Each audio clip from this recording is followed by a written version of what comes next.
Hello everyone. Railway group D 2021 की examination बस अब अप्रैल के मंथ से शुरू ही होने जा रही है। उससे पहले हम लेकर आए हैं आप लोगों के लिए मैथ का एक धांसू सेक्शन जो है डेटा इंटरप्रिटेशन। मित्रों, हम आपको बता दें कि डेटा इंटरप्रिटेशन के प्रश्न आपको बहुत जगह नहीं मिलने वाले हैं, क्योंकि इस प्रकार के प्रश्न काफ़ी लंबे लंबे होते हैं और कोई भी बंदा इतना मेहनत नहीं करता है जिससे आपको इस प्रकार के प्रश्नों की सही जानकारी मिल सके। लेकिन हम लेकर आए हैं आप लोगों के लिए सारे सटीक प्रश्नों का सटीक विश्लेषण। तो चलिए शुरू करते हैं अपने सेशन को बिना समय गंवाए हुए। और हाँ, अगर आपको ये वीडियो अच्छा लगता है तो हमारे कमेंट सेक्शन में कमेंट जरूर करें। चलिए शुरू करते हैं अपना पहला सवाल, जो कि रेलवे के एग्जामिनेशन से ही उठाया गया है। रेलवे का 2 कॉपी है, मैंने वहाँ से बस यहाँ इसको पेस्ट कर दिया है। तो देखो, एक तालिका दिया गया है, एक पूरे तरीके से देखें तो एक टेबल दिया गया है और कह रहा है कि दी गई तालिका में 4 विषय हैं PCMB। देखो, ये 4 विषय हैं, फिजिक्स केमिस्ट्री बायोलॉजी मैथ, कुछ भी होंगे, छोड़ो हटाओ, हमको उससे कोई लेना देना नहीं है।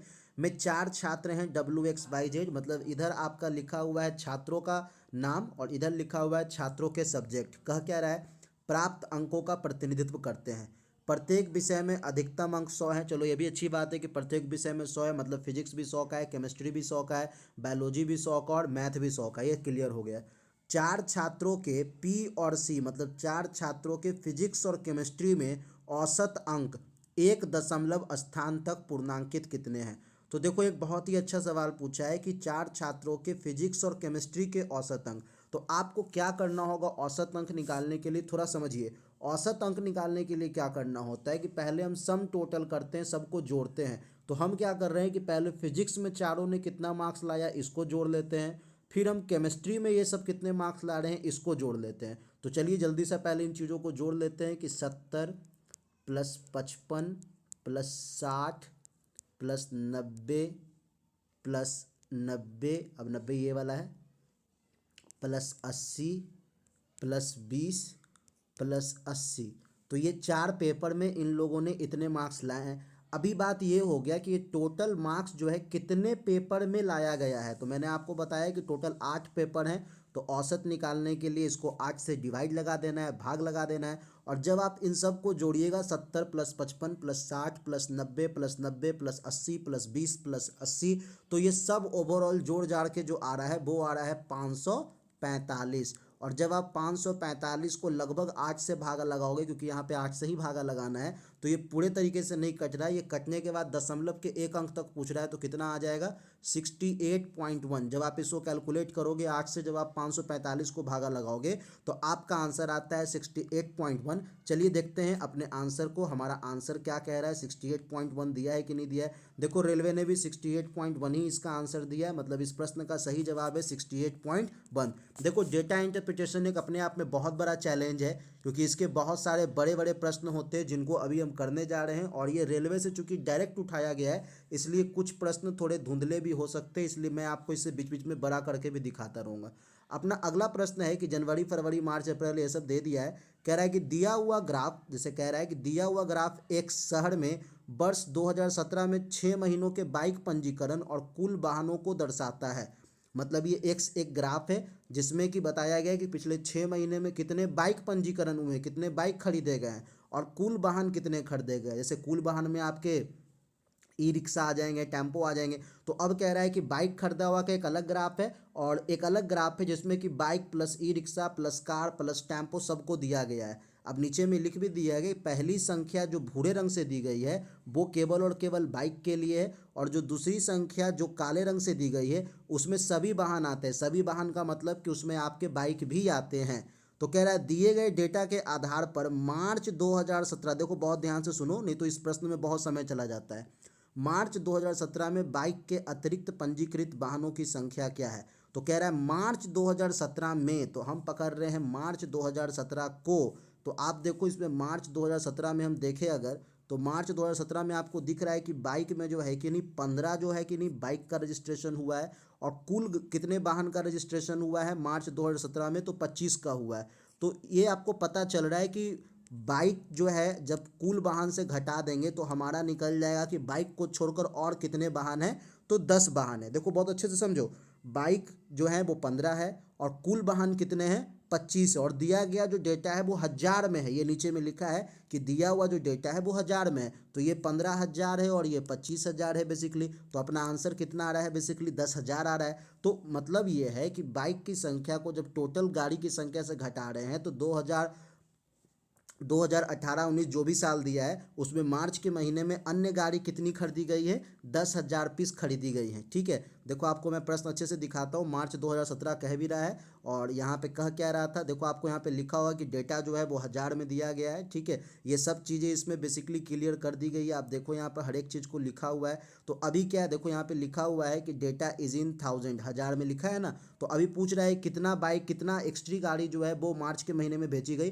तो मैंने अभी आपको दिखाया कि मार्च में टोटल 25,000 गाड़ियाँ बेची गई, जिसमें से 15,000 गाड़ियाँ बाइक थी। तो मतलब अन्य गाड़ियाँ कितनी हो गई, 10,000। और आप देखो रेलवे ने भी कहा है कि हाँ भाई 10,000 हमारा जो है वो सही जवाब है। अगला जो प्रश्न है वो बहुत ही अच्छा प्रश्न है। प्रश्न ये कह रहा है कि विभिन्न पार्टियों द्वारा जीते गए सीटों की संख्या निम्नलिखित तालिका में दी गई है। तो चार पार्टी हैं जिनका नाम ABCD आप देख रहे हो। उत्तर, पूर्व, दक्षिण, पश्चिम सब जगह सीट जीती है। आपको जो प्रश्न पूछा गया उस प्रश्न का जवाब देना है। प्रश्न क्या कह रहा है, प्रश्न यह कह रहा है कि पार्टी बी ने, देखो यहाँ प्रश्न दिया हुआ है कि पार्टी बी ने किस क्षेत्र में सबसे ज़्यादा सीटें जीती हैं। तो ये ऑप्शन देख के आप बना सकते हो या ऐसे ही बना सकते हो। तो सबसे अधिक सीटें मेरे को तो दिख रही है पार्टी बी ने दक्षिण में 6 जीता है, पूरब में 26 जीता है, पश्चिम में 76 और उत्तर में 86 जीता है। तो मतलब निश्चित रूप से उत्तर जो है 86 जो है वो अपना सही जवाब होगा। तो पार्टी बी ने कहाँ सबसे अधिक सीट जीता है, तो निश्चित रूप से पार्टी बी ने उत्तर में सर्वाधिक सीटें जीती हैं। चलिए देखते हैं अपने प्रश्न का जवाब इन्होंने क्या दिया है। तो आप देख सकते हो रेलवे ने भी इसका सही जवाब दिया है, उत्तर जो है बिल्कुल ही सही जवाब। बढ़ते हैं अगले प्रश्न पर। अपना अगला प्रश्न है कि वह पार्टी जिसने सर्वाधिक सीटें जीती वह है। अब आपको देखना होगा सर्वाधिक सीटें जीतने वाली पार्टी कौन है, उसको आपको बताना है। तो पार्टियां और सीटें जीती गई आप देख लो। तो सर्वाधिक सीटें बोल रही तो निश्चित रूप से आपको काउंट डाउन करना पड़ेगा कि सबसे अधिक किसका है। तो देखो अब इसको गिनना ही इसका एकमात्र समाधान हो सकता है। वैसे अगर मैं आपको बताऊं तो मेरे को तो एक अंदाज़ा लग रहा है कि यहाँ पर 86 है, 76 है, 26 है और 6 है। इतना बड़ा नंबर किसी के पास नहीं है। इसके पास है तो 83 है, 71 है, 4 है, 21 है। मतलब अगर गिनते भी हैं तो इसी के पास सबसे ज़्यादा होगा। और आप गिन के देख भी लो सबसे अधिक जो सीट जीती है वो क्रमशः 2 पार्टी बी ने जीती है। मतलब सवाल ये है कि यहाँ पे सबसे बड़ी पार्टी कौन है, पूछ रहा है the party which won the highest number of seats. आप देख सकते हो तो इसका सही जवाब हो जाएगा बी। और आप देखो रेलवे ने भी बोला है कि जी हाँ सर, बी जो है वो बिल्कुल ही सही जवाब है। अपना अगला प्रश्न है कि यह चार्ट एक परिवार के प्रति माह के घरेलू आय व्यय का प्रतिनिधित्व करता है। अगर परिवार की आमदनी 33,650 है तो परिवार द्वारा मनोरंजन और भोजन पर एक महीने में मिलाकर कुल कितना खर्च होता है। देखो पहली बात, जब भी इस प्रकार का एक गोला दे देना तो इसका होता क्या है ना कि इसको आपको 100 मानना पड़ता है। अगर परसेंटेज में दिया गया है तो ये तो अपने आप में 100% है। और अगर ये अपने आप में 100% है तो इसका कोई भी डेटा भी अपने आप में 100% ही होगा। तो सवाल ये कर रहा है कि मनोरंजन और भोजन पे, तो चलो थोड़ा बड़ा करके मैं आपको दिखाता हूँ कि मनोरंजन और भोजन पे कितना है। आपको दिख रहा है यहाँ पर कि फूड में जो है वो दे रहा है 25% और इंटरटेनमेंट में दे रहा है 9%। देखो ये फूड का कॉर्नर है 25 दे रहा है और इंटरटेनमेंट पे 9% दे रहा है। और 25 और 9 को जब आप जोड़ते हो तो 25 और 9 बेसिकली 34 होता है। और मैं क्या करता हूँ 34% बेसिकली निकाल देता हूँ। 34/100 किसका निकालना है, तो 33,650 का निकालना है। और जब आप इसको कैलकुलेट करोगे तो एक जीरो से तो एक जीरो चला ही जाना है। इसके अलावा जब आप इसको गुना करके इससे 10 से जब भागा लगाओगे तो लमसम जो आपको कट पिट कर जो आंसर आएगा वो आएगा 11,441। मतलब इस प्रश्न का जो सही उत्तर होने वाला है वो है 11,441। और आप देखिए रेलवे ने भी इसी सवाल के जवाब को दिया है 11,441। बढ़ते हैं अगले प्रश्न पर। अपना अगला प्रश्न है कि किस वर्ष पिछले वर्ष की तुलना में जनसंख्या में प्रतिशत वृद्धि सबसे अधिक है। तो देखो ये तो देख के आप बता सकते हो कि सबसे अधिक किस साल हुआ होगा।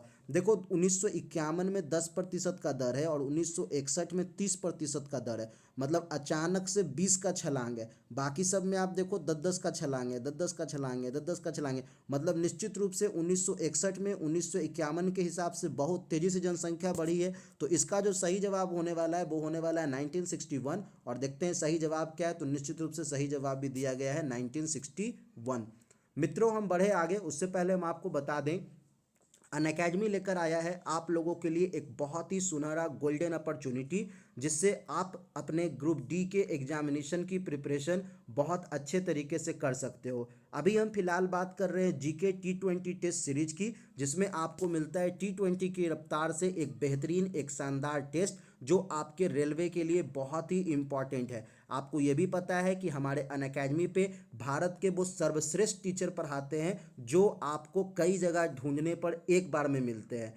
तो आपको इतना समय बर्बाद नहीं करना है, बस जुड़ जाना है अनअकैडमी से। अनअकैडमी पे वो सब चल रहा है जो आपके एग्जामिनेशन पॉइंट ऑफ व्यू से इंपॉर्टेंट है, चाहे वो रीजनिंग हो दीपक सर का, चाहे वो ब्रह्मास्त्र मॉक टेस्ट हो आरआरबी ग्रुप डी का, या कुछ भी हो, ये सब आपको मिल रहा है बस अनअकैडमी पे। तो अभी तुरंत आप अनअकैडमी के पैक को डाउनलोड कर सकते हैं। और अनअकैडमी के पैक को डाउनलोड करने के लिए आपको क्या करना होगा, आपको जाना होगा हमारे यूट्यूब के डिस्क्रिप्शन में, जहाँ से मिलता है आपको एक लिंक, उस लिंक पर आप जाइए और वहाँ पे हमारा कोड AS2020, आप देखो यहाँ लिखा है AS2020, इस कोड को अप्लाई कीजिए और आप वहाँ से पा सकते हैं हेवी डिस्काउंट।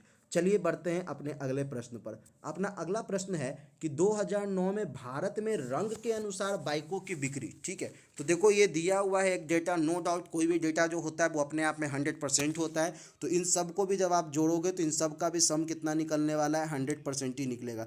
तो अलग अलग रंग से बता रहा है कि ब्लू रंग की कितनी गाड़ियाँ बिकी हैं, लाल रंग की कितनी गाड़ियाँ बिकी है, काले रंग की कितनी गाड़ियाँ बिकी है। सवाल क्या है, सवाल ये पूछ रहा है कि यदि वर्ष 2009 में बेची गई बाइक्स की कुल संख्या 50,000 है। तो मैंने पहले ही बताया कि कोई भी डेटा जब 100% है तो 100% यहाँ पे 50,000 के अगर बराबर है तो 1% इसका आप निकाल लो अगर, तो इसका 1% कितना निकल जाएगा, 2 शून्य से 2 शून्य गया, मतलब 1% बराबर 500 बाइक होती है, ठीक है। अभी इसमें क्या बोल रहा है उसको देखते हैं। कह रहा है यदि वर्ष 2009 में बेची गई बाइक्स की कुल संख्या 50,000 है तो पीली एवं लाल बाइक्स की बिक्री की तुलना में सफ़ेद बाइक की बिक्री की संख्या कितनी कम थी। सवाल क्या है, पीली एवं लाल। तो देखो यहाँ पर आपको पीली और लाल दिख रहा होगा, येलो तो मेरे को दिख गया और रेड भी हमको दिख गया, ये पीली और लाल हो गई। तो पीली और लाल लाल कितनी बाइक हो गई, 20 और 10 30 हो गई। और उसमें क्या बोल रहा है कि तुलना में सफ़ेद बाइक, तो सफ़ेद बाइक मेरे को यहाँ पर दिख रहा है जिसकी संख्या 25 है, तो इसको घटा लो माइनस, मतलब टोटल कितनी सफ़ेद बाइक कम बिकी है, तो 5% सफ़ेद बाइक कम बिकी है। और अभी तुरंत मैंने आपको बताया था कि दिए गए डेटा के अनुसार 100% जो है वो 50,000 के अगर बराबर है तो 1% जो होगा वो 500 के बराबर होगा। तो यहाँ तो 5% है, तो 5 गुना 500 जब आप कर देते हो देन यू विल गेट 2500, मतलब कुल कितनी गाड़ियाँ जो हैं वो कम बिकी है सफ़ेद गाड़ियाँ पीली और लाल गाड़ियों की अपेक्षा, तो निश्चित रूप से 2500। और आप देखो अपना आंसर भी दिया हुआ है 2500। चलिए बढ़ते हैं अगले प्रश्न पर। अपना अगला प्रश्न भी एक बड़ा सा प्रश्न है, देखते हैं इस प्रश्न में क्या करना है। देखिए इस प्रश्न में बेसिकली आपको देखना है कि औसत खर्च कितना है निकटतम पूर्णांक में। तो औसत खर्च देखना है, तो खर्च तो बहुत सारे चीज़ों में होता है, जैसे खाद्य पे हो गया, चिकित्सा पे हो गया, टैक्स पे हो गया। तो जब आप इनको जोड़ लो, सबका पहले तो जोड़ लो, तभी आप औसत खर्च निकाल सकते हो। क्योंकि यहाँ पे मेरे को दिख रहा है कि 2001 से 2006 के अवधि में पूछ रहा है, ठीक है, औसत खर्च। तो पहले 6 महीने का औसत खर्च निकाल लेते हैं। तो देखते हैं, तो 200 प्लस 500 हो गया 700, और 700 प्लस 100 हो गया 800। इसी प्रकार अगले को देखोगे तो 300 प्लस 600 900, 900 प्लस 200 1100। अगला देखेंगे हम तो 150 प्लस 150, 300 प्लस 700, मतलब लगभग हो जाता है ये 1000। इधर हो गया 250 प्लस 650, मतलब कि ये हो गया 900, और 900 प्लस इतना मतलब हो गया ये 1025। उसके बाद ये 200 प्लस 800 1000, 1000 प्लस 150, मतलब कि ये हो गया 1150। और फिर दिया हुआ है 100 प्लस 750 प्लस 175, मतलब जब आप इसको करोगे तो इसको जोड़ने के बाद आपको कितना आ जाने वाला है, 108 850 950, और इधर हो जाएगा 1025, मतलब ये हो जाएगा आपका 1025। तो अभी क्या है, इन सबको जोड़ दीजिए और 6 से भागा लगा दीजिए, क्योंकि यहाँ पे 6 डेटा है, आपका औसत निकल जाएगा। इन सबको जब आप जोड़ोगे तो आपका सम टोटल निकलेगा 6100, और 6100 को जब आप 6 से भाग लगा देते हो तो जो भी आपका आंसर निकले, मेरा आंसर यहाँ पे क्या निकल रहा है, तो हमको ऐसा लग रहा है कि हमारा आंसर आ जाएगा 1017। ये औसत है और यही अपना आंसर भी होना चाहिए। आइए देखते हैं प्रश्न का जवाब। जी बिल्कुल सही है, 1017 ही इस प्रश्न का सही उत्तर है। चलिए बढ़ते हैं अगले प्रश्न पर। अगला प्रश्न भी एक डेटा है जिसमें प्रश्न दिया है कि कितना कैल्शियम कितना सोडियम आपके बॉडी में है, ये दिया हुआ है। इसमें क्या क्या है, प्रश्न क्या है, प्रश्न ये है कि दिया गया ग्राफ मानव शरीर में खनिज की मात्रा को दर्शाता है। मानव शरीर में पाए जाने वाले कैल्शियम और सोडियम का अनुपात क्या है। देखो स्पष्ट कर दिया कि कैल्शियम और सोडियम का अनुपात क्या है। तो देखो बहुत आसान है, अगर कैल्शियम सोडियम का अनुपात हमको निकालना है, हमने क्या किया देखते हैं कैल्शियम सोडियम का अनुपात क्या है उसको देखें। उससे पहले इस माइक को जो बड़ा कर देते हैं। तो आपको दिख रहा है कैल्शियम 40 है और सोडियम 8 है। तो इसका अनुपात कितना हो जाएगा, 8 5 40, मतलब 5:1 के अनुपात में, मतलब अनुपात 5:1 के। और आप देखो यहाँ पर अनुपात भी जो है वो 5:1 के रेशियो में ही दिया गया है। तो मित्रों अभी आगे बढ़े उससे पहले हम आपको बता दें कि ग्रुप डी के लिए हमारी टीम ने बनाया है एक ब्रह्मास्त्र, एक ऐसा पैकेज जिसमें आपको मिलता है 7 ई बुक्स, जिसमें विज्ञान के पैकेज प्लस जीके के पैकेज हैं। हम लोगों ने केवल उन प्रश्नों का इस किताब में सिलेक्शन किया है, चयन किया है, जो ग्रुप डी में बहुत बार पूछे गए हैं, मोस्ट रिपीटेड क्वेश्चन है और इस बार भी आने की पूरी पूरी संभावना है। तो आप इस किताब को कहाँ से परचेज कर सकते हैं, हमारे यूट्यूब के डिस्क्रिप्शन में इसका लिंक दिया गया है, आप इस किताब को वहाँ से परचेज कर सकते हैं। बढ़ते हैं आगे।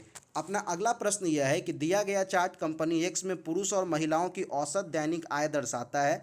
पुरुष और महिलाओं की औसत दैनिक आय के बीच का अंतर साल दर साल क्या हो रहा है, बढ़ रहा है, घट रहा है, क्या हो रहा है। देखो इससे तो साफ पता चल रहा है कि पहले पुरुष इतना है महिला कम ही था, पुरुष इतना है महिला कमी है, पुरुष इतना है महिला कमी है, पुरुष इतना है महिला कमी है। और कभी भी महिला आप देखो बढ़ नहीं रही है, हमेशा जो है कमी कमी है। तो निश्चित रूप से ये क्या दर्शाता है, तो आप देखो इसका आंसर कह रहा है क्या कि बढ़ रहा है, निश्चित रूप से बढ़ रहा है। आप देख रहे हो कि पुरुष की तनख्वाह बढ़ी जा रही है और महिला की तनख्वाह जो है कि नहीं अभी भी कमी है, ज़्यादा नहीं बढ़ रही है। अब उसके बाद एक डेटा ये दिया है, इस डेटा का क्या कह रहा है कि वर्ष 2001 से 2006 के दौरान वेतन का अनुपात प्रति वर्ष व्यय से। तो देखो अभी तुरंत हमने इस प्रश्न को किया था, तो हमने जब किया था तो मैंने आपको व्यय बताया था इन सब का, इस छो का जब व्यय मैंने निकाला था तो लमसम इन छप सबका व्यय निकला था 6100 रुपया। अब यहाँ से हम क्या कर ले रहे हैं, इन सब का वेतन निकाल ले रहे हैं, क्योंकि यहाँ पे वेतन और इनके बीच का एक रेशियो पूछ रहा है कि इन दोनों के बीच का रेशियो क्या होगा। तो जब इस पूरे के पूरे वेतन को आप जोड़ोगे तो ये वेतन जोड़कर लमसम जो मेरे को निकल कर आया है वो निकल कर आया है 21,600। ठीक है, तो जब आप 21,600 को डिवाइड लगा देते हो 6100 से, तो 2 शून्य गया, तो वेतन और खर्च का रेशियो पिछले 6 साल में कितने का निकल जाएगा, 216/61 का। और देखते हैं अपने सही जवाब को। अपना सही जवाब क्या, आप देखो रेलवे ने भी सही जवाब दिया है 216/61। मित्रों आज का ये सेशन बस ख़त्म होता है यहीं पर। हम फिर मिलेंगे अपने इसी प्रकार के कुछ ऐसे लेक्चर्स के साथ जो कोई नहीं बनाता है, जिसके बारे में कोई नहीं सोचता है, लेकिन एग्जामिनेशन में इससे मार्क्स लाना बहुत ही आसान होता है। तो आज के लिए बस इतना ही। धन्यवाद। अपने सपोर्ट को बनाए रखने के लिए कमेंट सेक्शन में कमेंट करें, और आपको आगे किस तरह की वीडियो चाहिए, कौन से टॉपिक पे चाहिए, आप वो भी हमसे शेयर कर सकते हैं। अभी के लिए बस इतना ही।